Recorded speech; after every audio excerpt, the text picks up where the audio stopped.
Hello दोस्तों, स्वागत है आपका हमारे यूट्यूब चैनल कैरियर पुरुष सीटू में। आज हम इस वीडियो में बात करेंगे क्लास 10th या 12th में हिंदी का जो पेपर आता है उसमें लगभग 6 नंबर का आता है व्याख्या करने के लिए। एक पैराग्राफ दिया होता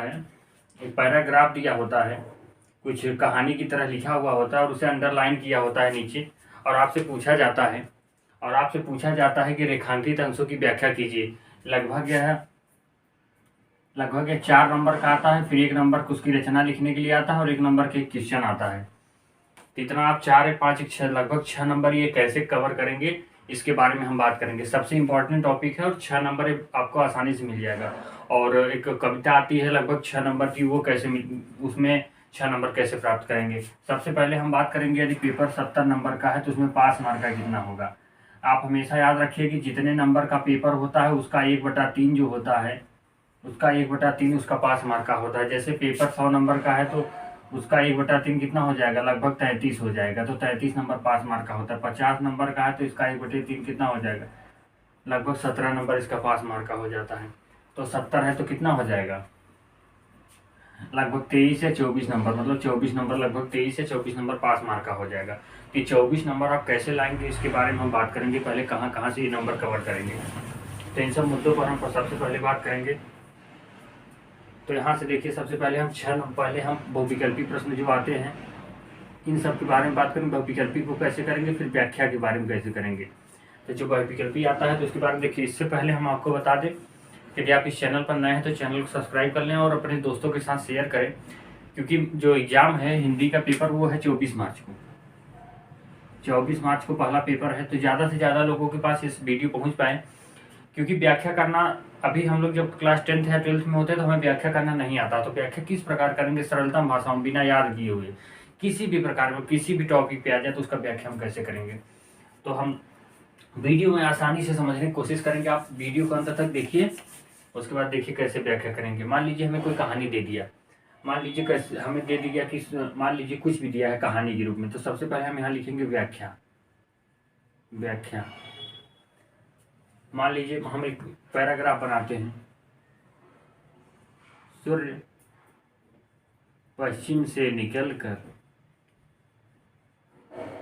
न दिखाई दे रहा है, यहाँ नीचे लिखेंगे। पहले पैराग्राफ दिया, सूर्य पश्चिम से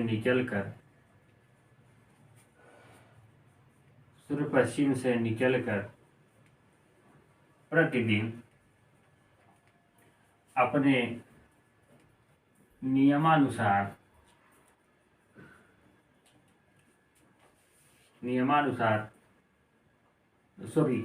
सूर्य पूर्व से निकलकर प्रतिदिन अपने नियमानुसार पश्चिम दिशा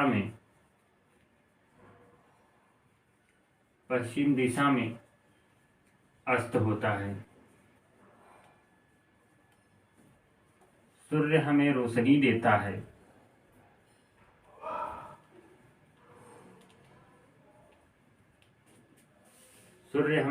देता है। और हमें विभिन्न प्रकार की ऊर्जा का भी पोषण करता है। मान लीजिए आपको ये पैराग्राफ दिया हुआ है और आपसे कहा जाए, ऐसे मान लीजिए यहाँ से रेखांकित कर दिया गया है, मान लीजिए यहाँ तक रेखांकित कर दिया गया है, और आपसे कहा जाए कि इस रेखांकित अंश की व्याख्या करिए, तो आप किस प्रकार व्याख्या करेंगे। सबसे पहले आपको क्या करना है, सबसे पहले आप पूरा व्याख्या को पहले उस जो दिया हुआ टॉपिक को उसको पूरा अच्छे से पढ़िए। मात्र मान लीजिए 1 या 2 मिनट लगेंगे, 2 मिनट पहले उसे सरसरी निगाहों से पढ़ लीजिए। पढ़ने के बाद आप यहाँ से व्याख्या हेडिंग डालिए। व्याख्या कुछ इस प्रकार व्याख्या का हेडिंग डालिए। आपको बताया हमने, यहाँ पे आप लाइन खींचे रहेंगे, कल की वीडियो में मैंने बताया था। यहाँ से व्याख्या करेंगे, व्याख्या में हम क्या लिखेंगे, सूर्य पूर्व से निकल कर प्रतिदिन, सबसे पहले हम पढ़ेंगे। तो आपको देखिए इसमें सबसे पहले आपको किस चीज़ पे फोकस किया गया है, आप इस चीज़ को समझने की कोशिश करेंगे। किस चीज़ पे फोकस किया गया, इसका क्या मतलब है। जैसे आप पढ़ेंगे, सूर्य पूर्व से निकल कर प्रतिदिन अपने नियमानुसार पश्चिम दिशा में अस्त होता है। सूर्य हमें रोशनी देता है और हमें विभिन्न ऊर्जा का पोषण करता है। तो आप जब इसे पढ़ेंगे तो आपको सबसे पहले बात क्या समझ आएगी, इसमें सबसे ज़्यादा बात किस मुद्दे पे की गई। तो आप कहेंगे किस मुद्दे पर खींचेंगे, थोड़ा सा सोचेंगे तो आपको लगेगा कि सूर्य के बारे में सबसे ज़्यादा बताया गया है। नहीं सोच पा रहे हैं फिर भी देखेंगे उसका सॉल्यूशन है। तो मान लीजिए आपने सोच लिया कि सूर्य पे सबसे ज़्यादा कहा गया है, तो आप यहाँ व्याख्या में क्या लिखेंगे। व्याख्या का मतलब क्या होता है, सबसे पहले इस चीज़ को समझने की कोशिश करेंगे। व्याख्या का मतलब होता है जो चीज़ें दी गई हैं छोटे संक्षिप्त रूप में, उसे हम मतलब बढ़ा चढ़ा के लिखें। जैसे कोई छोटा सा टॉपिक दिया हुआ है, कुछ भी चीज़ जो जो दिया गया है उसे हम बढ़ा चढ़ा के कैसे लिखेंगे। अब बढ़ा चढ़ा के मतलब क्या कि जैसे क्या होता है कि हम कभी कभी छोटी छोटी बातें सुनते हैं तो दूसरे को हम उसे बढ़ा चढ़ा के बता देते हैं कि ऐसे नहीं ऐसे हुआ था, ठीक है। तो यही चीज़ इसमें भी करना है। तो आप व्याख्या करनी है, आप इस चीज़ को पढ़िए। जैसे सूर्य पूर्व से निकल कर प्रतिदिन, तो आपको सबसे पहले टॉपिक समझ में आया कि सूर्य के बारे में सबसे ज़्यादा बताया गया है। तो यहाँ से आप व्याख्या में लिखेंगे कभी, यदि ये तो क्या है कि ये रचना की गई, तो यहाँ से लिखेंगे प्रस्तुत गद्यांश में, क्योंकि ये गद्य है।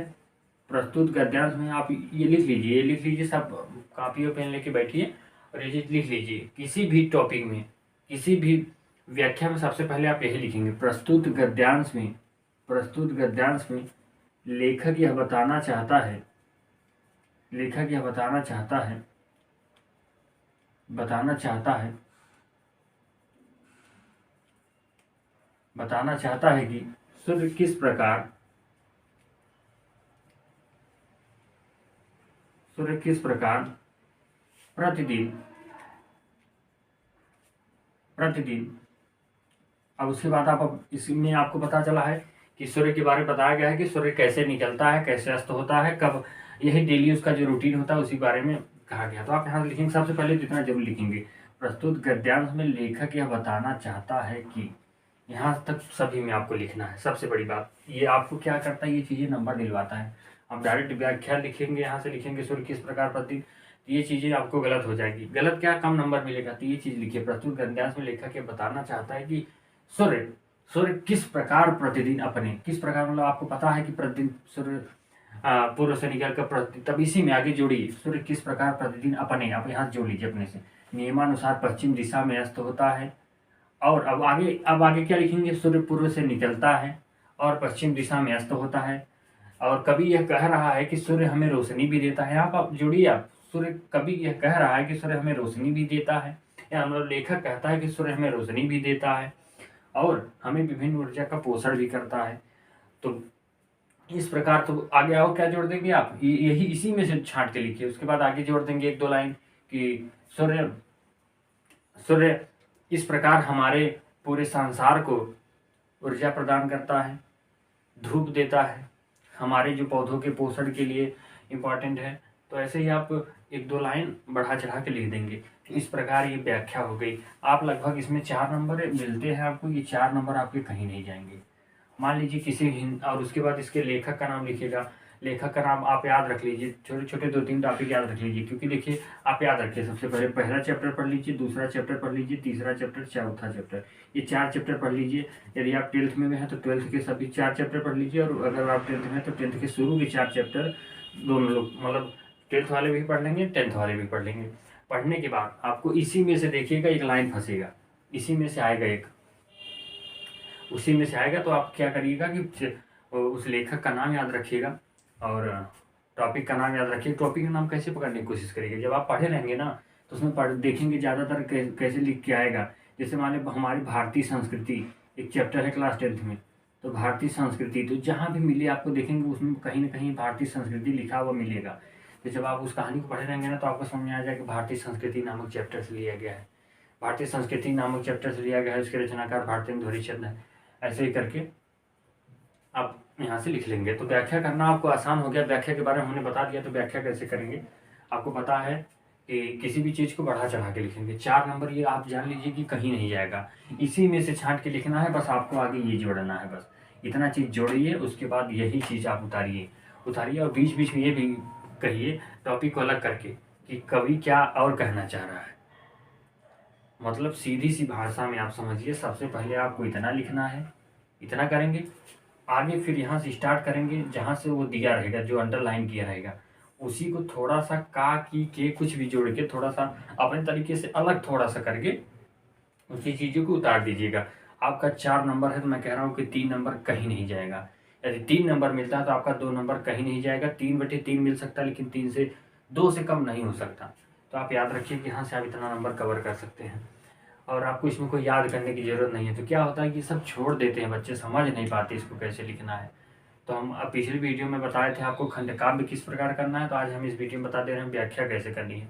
व्याख्या करने के बाद आप सबसे पहले आप याद रखिए शुरू के 3 चैप्टर याद रख लीजिए। रामचंद्र शुक्ल जी हैं, रामचंद्र शुक्ल हैं, उसके बाद डॉक्टर राजेंद्र प्रसाद हैं, डॉक्टर राजेंद्र प्रसाद हैं, और एक और हैं, ठीक है। तो आप आचार्य रामचंद्र शुक्ल, डॉक्टर राजेंद्र प्रसाद तो याद कर लीजिए। आपको देख लीजिए कि इसमें से एक कन्फर्म फंस जाएगा।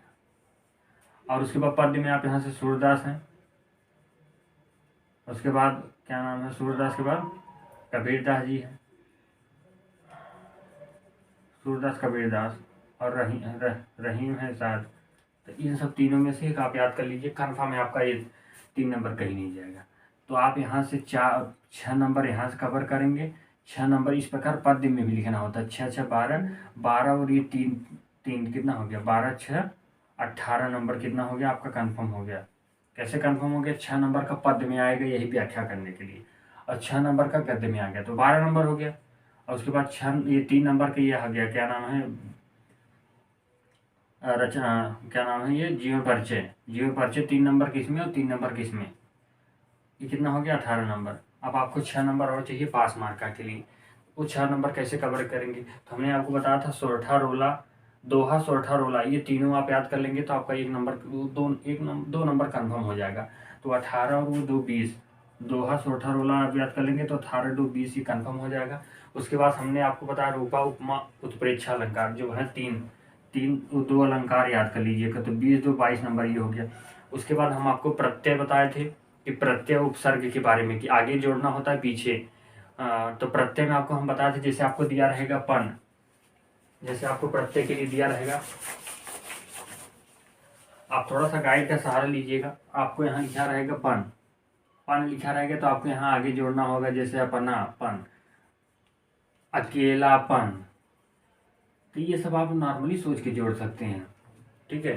तो यहाँ से आपको 2 नंबर मिल जाएगा। और उसके बाद विलोम शब्द आता है, विलोम शब्द के लिए आप 2 नंबर यहाँ से कवर कर लेंगे। तो ये 22 हुआ था, 22 2 24 2 26 नंबर तो आपका ऐसा हो गया। उसके बाद 3 नंबर का हम 3 नंबर का हम आपको बताए थे कि कैसे लिखेंगे। खंड काव्य आता है 3 नंबर का, आपको पता है। जैसे कर्ण के बारे में पूछ लिया तो आप कर्ण के बारे में क्या जानते हैं, आप अक्सर वीडियो तो देखे होंगे, कर्ण कौन था, लक्ष्मण कौन थे, तो रावण कौन था, ये सब तो है हमारे खंड काव्य में। तो मूल खंड काव्य में गांधी जी हैं, गांधी जी के बारे में आप जानते हो, तो जो जानते हो वही लिख दो, उतना नंबर मिल जाएगा। तो आपको कितना हो गया था, 26 3 28 27 28 29 29 नंबर हो गया। 1 2 नंबर और बहुविकल्पित कर लोगे, 30 नंबर हो गया। 30 नंबर अगर वो मिल जाएगा तो 60% तो आपका ऐसे ही बन गया, बिना कुछ नॉर्मल पढ़े ही। तो आप इस प्रकार आसानी से कर सकते हैं। व्याख्या हमने बता दिया, व्याख्या कैसे करेंगे। और किसी भी चीज़ में अगर प्रॉब्लम हो रही तो आप वीडियो के कमेंट बॉक्स में कमेंट करिएगा, हम आपको बताएंगे। अभी इंग्लिश का पेपर कैसे करना है और सभी सब्जेक्ट के पेपर कैसे करने हैं, हम आपको आसान भाषाओं में बताएंगे। ये तो आपको हो गया पास मार्का के लिए, आप आराम से पास हो सकते हैं। तो ये वीडियो ज़्यादा से ज़्यादा कमज़ोर छात्रों के पास भेजिए, जो अभी तक पढ़ाई नहीं किए हैं, वो कैसे इस चीज़ को करेंगे। और बहुविकल्पी, आप पहली बात तो आप ये चीज़ याद रखिएगा, क्वेश्चन एक भी नहीं छोड़ना है। आपको पता है या नहीं पता है, छोटा सा भी पता है, आप उसके बारे में जरूर लिखिए, कुछ ना कुछ जरूर लिख के आइए, क्योंकि लिखेंगे तो आपको नंबर मिलेगा। लिखते समय विशेष ध्यान दें कि आपकी राइटिंग पे बहुत विशेष ध्यान दें। राइटिंग एकदम लाइन टू लाइन होनी चाहिए, साफ होना चाहिए। जितना अच्छा लिखेंगे, ज़्यादा पेपर में कट कुट नहीं होना चाहिए, अच्छा नंबर मिलेगा, आपके नंबर नहीं कटेंगे। राइटिंग थोड़ी अच्छी नहीं बैठती तो कोई दिक्कत नहीं है, लेकिन साफ लिखिए, उसका बहुत प्रभाव पड़ता है। और क्वेश्चन एक भी मत छोड़िए, सबसे बड़ी बात, क्वेश्चन अगर आप छोड़ेंगे तो उसका नंबर नहीं मिलेगा। प्रश्न ही उतार दीजिए, प्रश्न उतारने के बाद उसके बारे में कुछ बढ़ा चढ़ा के लिखिए, लेकिन लिखिए, जरूर लिखिए। क्लास 10th वाले भी, कक्षा 12 वाले भी ये ध्यान दें, विशेष ध्यान दें। कक्षा 12 वाले में थोड़ी सी हिंदी टफ तो नहीं है, पर ये है कि थोड़ा सा मतलब 10 के बच्चा थोड़ा सा लेंदी है, तो उसी चीज़ को आप याद रखिए। व्याख्या करने के लिए आएगा लगभग 6 नंबर का, आप ऐसे कवर कर लेंगे। 100 नंबर का आएगा क्वेश्चन, आपको 33 नंबर पास मार्क का है। तो 6 नंबर पद्य में, 6 नंबर गद्य में, आपको 12 नंबर तो ऐसे मिल जाएगा। और कक्षा 10 वाले 2 नंबर श्लोक भी लिख लीजिए। 32 नंबर 31 नंबर ऐसे ही हो गया। 31 32 नंबर पाना आसान नहीं है, आराम से एकदम मेहनत करोगे सब हो जाएगा। तो आपको वीडियो कैसी लगी कमेंट बॉक्स में जरूर बताइए। यदि किसी भी सब्जेक्ट में कोई प्रॉब्लम है, जैसे physics, chemistry, English, math, Hindi, किसी भी सब्जेक्ट में यदि आपको लग रहा है कि हम इस सब्जेक्ट में फेल हो सकते हैं, तो आप कमेंट बॉक्स में कमेंट करिएगा। वीडियो को ज़्यादा से ज़्यादा शेयर करिएगा, जिससे ज़्यादा से ज़्यादा लोग इसका लाभ उठा सकें और पेपर से पहले अच्छा स्कोर करके आएँ। तो आपको वीडियो कैसी लगी कमेंट बॉक्स में कमेंट करें। वीडियो को एंड करते हैं। जय हिंद, जय भारत।